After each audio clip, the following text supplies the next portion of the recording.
Welcome back to winner vlogs 1. ఈ recipe వచ్చేసి chicken Manchuria. చాలా అంటే చాలా టేస్టీగా ఉంటుంది. ఏంటి ప్రతి వీడియోలోనే ఇదే చెప్తుంది, అమ్మాయికి పిచ్చా అనుకుంటారేమో.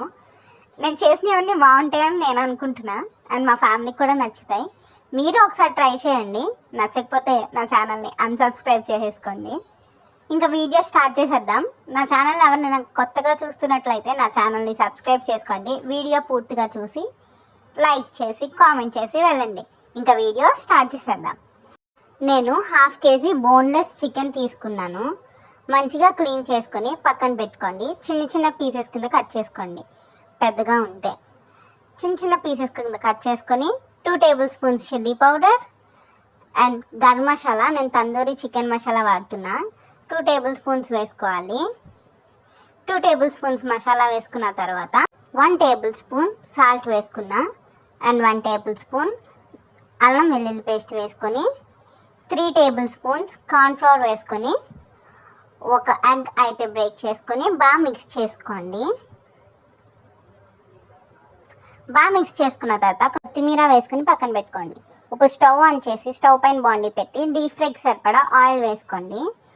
ఆయిల్ హీట్ అయిన తర్వాత ఒక్కొక్క చికెన్ పీస్ డ్రాప్ చేసుకుంటూ ఫ్రై చేసుకుంటూ ఉండండి.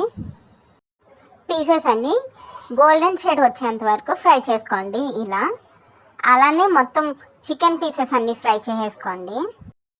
స్టవ్ ఆన్ చేసి స్టవ్ పైన బాండీ పెట్టి 2 tablespoons ఆయిల్ వేసుకొని చిన్న సైజు ఉల్లిపాయ కట్ చేసుకొని వేసుకోండి. ఆ తర్వాత గ్రీన్ చిల్లీస్ రౌండ్గా కట్ చేసుకొని వేసుకోండి. గ్రీన్ చిల్లీస్ వేసుకున్న తర్వాత లైట్ గోల్డెన్ షేడ్ వచ్చేంత వరకు ఫ్రై చేసుకోండి. ఫ్రై చేసుకున్న తర్వాత 1/2 tablespoon salt and 1 tablespoon chilli powder వేసుకొని ఒకసారి మిక్స్ చేసేసుకోండి. ఆయిల్ పైకి వచ్చిన తర్వాత 1 tablespoon chilli sauce and 2 tablespoons soya sauce, 2 tablespoons vinegar and 3 tablespoons tomato sauce వేసుకొని అన్నీ కలిసేటట్టు మిక్స్ చేసేసుకోండి. మిక్స్ చేసుకున్న తర్వాత ఆయిల్ పైకి వచ్చిన తర్వాత మనం ఫ్రై చేసుకున్న చికెన్ పీసెస్ని వేసేసుకోవాలి. వేసుకున్న తర్వాత స్లోగా గ్రేవీ పీసెస్ మిక్స్ అయినట్టు మిక్స్ చేసుకోవాలి.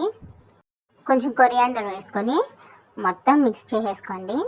మిక్స్ చేసేసుకుంటే ఇంకా చికెన్ మంచూరియా అయితే రెడీ అయిపోయినట్టే. చాలా టేస్టీగా ఉంటుంది. మీరు ట్రై చేసేసి నాకు కామెంట్ చేసేయండి ఎలా ఉన్నదో. ఈ 2 నిమిషాలు మీరు వీడియో ఇప్పుడు దాకా చూసారు కదా, వీడియో నచ్చే ఉంటుంది. ఒకవేళ నచ్చితే లైక్ చేయండి, సబ్స్క్రైబ్ కూడా చేసుకోండి.